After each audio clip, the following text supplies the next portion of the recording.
Australian Prime Minister Anthony Albanese kicks off White House visit with Biden. Washington. President Biden held a joint press conference alongside Australian Prime Minister Anthony Albanese at the White House during a state visit on Wednesday, as the crisis in Israel and Gaza continues to dominate foreign policy. Mr.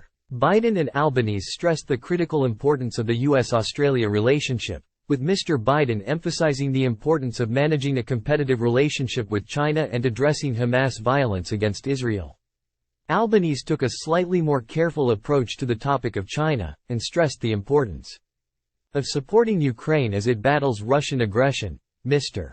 Biden began his remarks by addressing the Israel-Hamas conflict, saying Israel has an added burden to try to protect innocents as Hamas is hiding behind Palestinian civilians. Israel has the right, and I would add, responsibility, to respond to the slaughter of their people, and we will ensure Israel has what it needs to defend itself against these terrorists. That's a guarantee, Mr. Biden said. We also have to remember that Hamas does not represent, let me say it again, Hamas does not represent the vast majority of the Palestinian people in the Gaza Strip or anywhere else. Hamas is hiding behind Palestinian civilians, and it's despicable, and not surprisingly, cowardly as well. This also puts an added burden on Israel while they go after Hamas. But that does not lessen the need to operate and align with the laws of war. As two U.S. officials tell CBS News, Israel has delayed its ground invasion. The president told reporters he did not demand that Israeli Prime Minister Benjamin Netanyahu delay such an invasion until hostages could be secured. What I have indicated to him is if that's possible to get these folks out safely, that's what he should do, Mr. Biden said. It's their decision, but I did not demand it. Mr.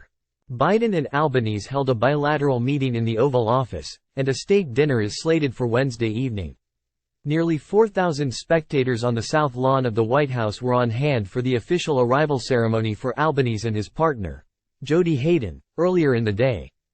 Both Mr. Biden and Albanese stressed the vital importance of the U.S.-Australian relationship, as the two democratic nations face pressing global challenges. The alliance between Australia and the United States has never been more important than it is today, and we have never been more committed than we are today, Mr. Biden said at the arrival ceremony as Albanese looked on. Australia and America stand ready to do the hard work, the historic work, to tackle the challenges we face, Mr.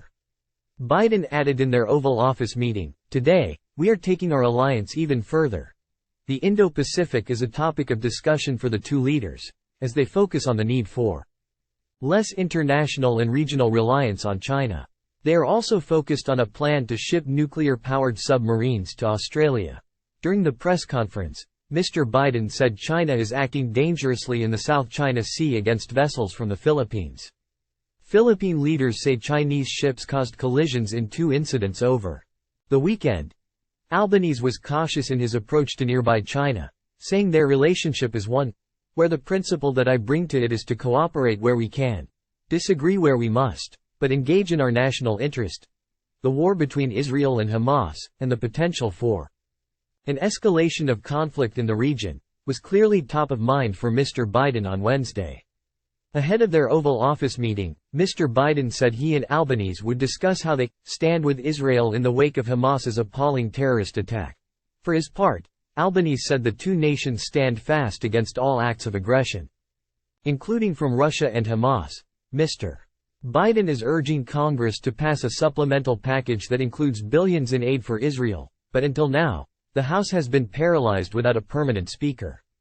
House Republicans unanimously voted to make Representative Mike Johnson Speaker on Wednesday, moments before the president stepped up to the podium for the press conference. At a dinner at the White House on Tuesday, Mr. Biden and First Lady Jill Biden presented the Prime Minister with an antique writing desk, designed by an American company in Michigan, the White House said. The First Lady gave Hayden a handcrafted green enamel and diamond necklace.